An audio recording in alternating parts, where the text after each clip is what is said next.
Hello students, स्वागत करता हूं आपका आज की बायोलॉजी क्लास में। आज का हमारा टॉपिक है मादा युग्मकोद्भिद की संरचना व परिवर्धन। तो हम पहले मादा युग्मकोद्भिद की संरचना के बारे में अध्ययन करेंगे कि वो किस प्रकार होती है। आवर्तबीजी पादपों के पुष्प में मादा जननांग को जायांग कहते हैं। स्त्री केसर भी कहते हैं इसे। तो जायांग का निर्माण किससे होता है? भी जायांग का निर्माण एक या एक से अधिक अंडकों से होता है। अब अंडप क्या होता है? अंडप बीजांड को धारण करने वाली रूपांतरित पर्ण होती है। बीजांड धारण करने वाली रूपांतरित पर्ण होती है जिसे गुरु बीजाणु पर्ण कहते हैं। एक अंडप में क्या क्या संरचनाएं होती हैं? एक अंडप में वर्तिकाग्र, वर्तिका, अंडाशय और बीजांड नामक संरचनाएं पाई जाती हैं। अंडाशय के अंदर ही बीजांड होते हैं। वर्तिकाग्र सबसे ऊपर का भाग होता है जहाँ पर पराग कण आकर गिरते हैं और अंकुरित होते हैं। इनसे जब परागनली निकलती है वो परागनली वर्तिका से होती हुई गुजरती है और अंडाशय में पहुंचती है। ठीक है, अंडाशय में स्थित बीजांड में प्रवेश कर जाती है। अब बीजांड की संरचना को जानना बहुत ज़रूरी है। तो बीजांड की संरचना किस प्रकार होती है? आवृतबीजी पादपों में जो है एक प्रारूपिक परिपक्व बीजांड है, वो लगभग गोलाकार संरचना होती है। लगभग गोलाकार संरचना होती है। इसका जो मुख्य भाग होता है वो मर्दुतकीय कोशिकाओं से मिलकर बना होता है। ये जो बीच का जो मुख्य भाग बताया गया है आपको, ये सेंटर वाला आप ये छोड़ दीजिए। इसकी चारों तरफ जो मैंने ये कोशिकाएं बनाई हैं, ये मर्दुतकीय कोशिकाओं का बना भाग होता है जिसे बीजांड काय कहते हैं। ये मध्य का भाग है, ये तो भ्रूणकोश कहलाता है, एम्ब्रियो सेक कहलाता है। इसकी चारों तरफ जो है ये बीजांड काय कहलाता है। बीजांड काय को चारों ओर से जो आवरण घेरे रहता है उसे हम अध्यावरण कहते हैं। उसे हम क्या कहते हैं? अध्यावरण कहते हैं।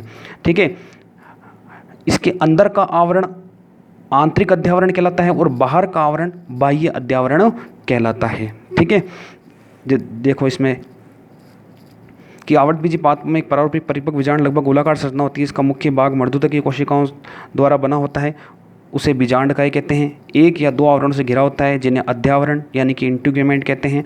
बाह्य आवरण को बाह्य अध्यावरण और आंतरिक आवरण को आंतरिक अध्यावरण कहते हैं। ठीक है, ये पूरी तरह से बीजांड काय को ढके हुए नहीं रहते। ये पूरी तरह से बीजांड काय को ढके हुए नहीं रहते। इनका कुछ भाग पतली लंबी नलिका रूपी संरचना बनाता है। ये रही संरचना, लंबी नलिका रूपी संरचना बनाता है इनका कुछ भाग, जिसे क्या कहते हैं?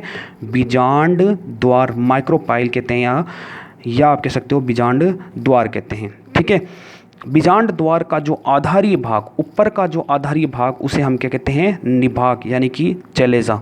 निभाग को हम क्या कहते हैं? चलेजा।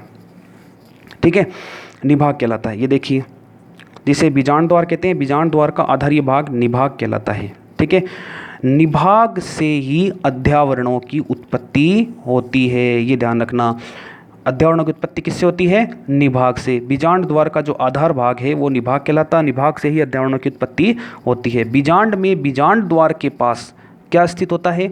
मादा युग्मकोद्भिद के रूप में भ्रूणकोश पाया जाता है सबसे मध्य में, या आप कह सकते हो बीजांड में बीजांड द्वार के पास मादा युग्मकोद्भिद के रूप में भ्रूणकोश पाया जाता है। अब ध्यान रखना, बीजांड द्वार वह भाग होता है जहाँ से परागनली प्रवेश करती है। ज़्यादातर पादपों में जहाँ से परागनली जो प्रवेश करती है वो बीजांड द्वार से प्रवेश करती है। ये बीच में जो भाग है ये क्या कहलाता है?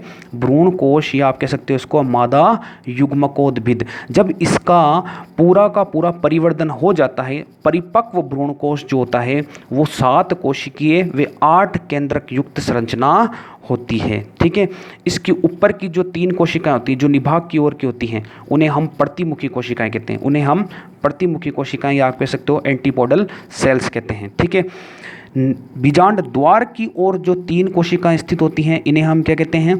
अंड समुच्चय। इन कोशिकाओं को हम कहते हैं अंड समुच्चय। ये 3 कोशिकाएं होती हैं, ये तीनों मिलकर अंड समुच्चय बनाती हैं। इसके बीच की कोशिका अंड कोशिका और दोनों तरफ की जो कोशिकाएं, साइडों की जो कोशिकाएं होती हैं क्या कहलाती हैं? सहायक कोशिकाएं कहलाती हैं। ठीक है, सिनर्जिड सेल्स कहते हैं इनको। ठीक है, और बीच की जो कहलाती है वो एग सेल। ठीक है, 3 कोशिका ऊपर की हो गई, 3 कोशिका नीचे की हो गई। ठीक है, टोटल कितनी कोशिका होगी? 6 कोशिका। अब जो बीच में कोशिका नजर आ रही है वो 1 कोशिका होती है और 2 केंद्रक होते हैं। 2 केंद्रक युक्त कोशिका होती है। कोशिका 1 होती है लेकिन केंद्रक 2 होते हैं। इसलिए इन्हें हम क्या कहते हैं, पोलर न्यूक्लियस, या आप कह सकते हो ध्रुवीय केंद्रक। और इस कोशिका को हम क्या कहते हैं, द्वितीयक कोशिका। इस प्रकार ये भ्रूण कोश की संरचना होती है बीजांडकाय के अंदर। ठीक है, इसका जो परिवर्धन है वो हम अगले वीडियो में अध्ययन करेंगे। ठीक है, इसका आप स्क्रीनशॉट ले लीजिए पूरा।